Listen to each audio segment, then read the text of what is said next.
अभी ये नंबरदारी मानो कि फैलपुर कलापुरे बरकत दे चेयरमैन रहे ने। हाँ जी बरकत दे खाने शुरू भाई इंशाअल्लाह ताला असी मेरे चाचे दे पुत्र असी तनीबन वोट मंगांगे भी ते देंगे भी इंशाअल्लाह। पूरी कौंसल तक पूरी कौंसल च मदद भी करांगे बाहर भी करांगे इंशाअल्लाह।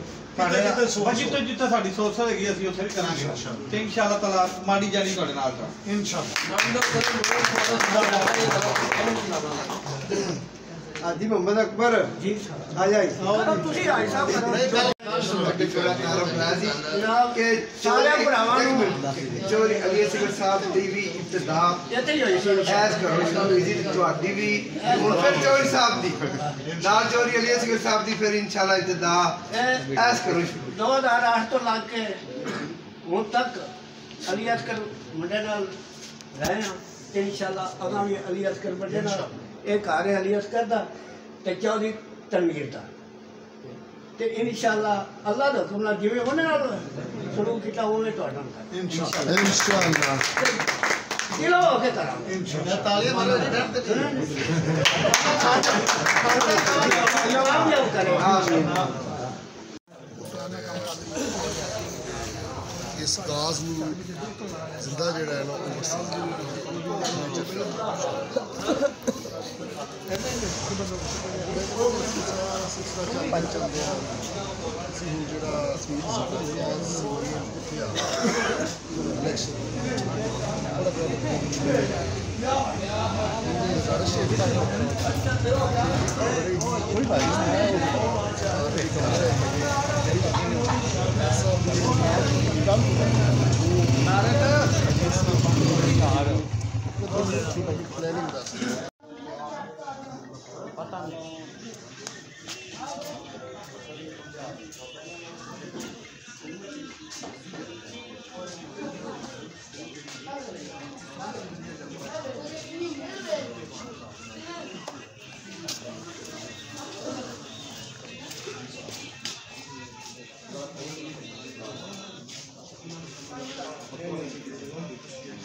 जावांगे जाके इधर नंबर आके आजकल जी को लड़वाम है उन लोगों ने खान को जेल दी अंदर बात